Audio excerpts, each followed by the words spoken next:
Gandang hapon mga suki. For today's video, papakita ko sa inyo yung aking pagta-transplant ng cucumber, yung pipino natin, at medyo malalaki na. Ayan, suot ko ng aking pangmalakasang sandata. Tara na, samahan niyo ako. Ayan na nga pala, na-prepare ko na nga pala yung ating punlaan, at medyo malalaki na at humahaba ng ugat. Kailangan na nating i-transplant.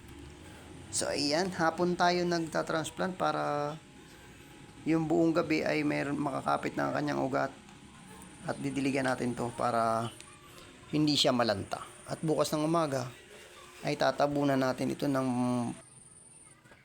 yung katawan ng saging para hindi siya direktang tamaan ng init.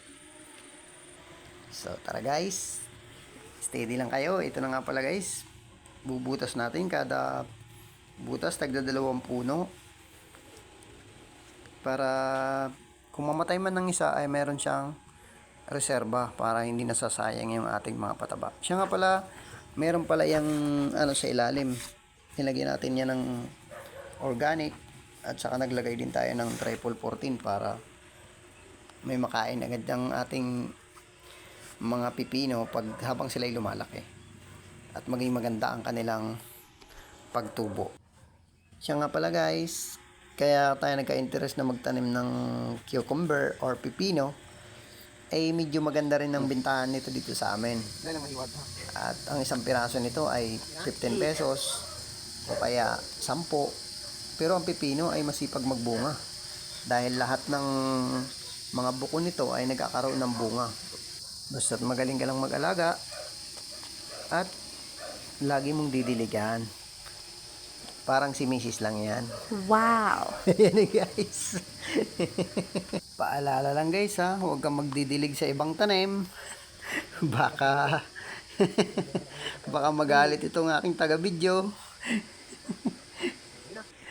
Ayan na guys, marami-rami na ang ating natanim. So, didiligan na natin.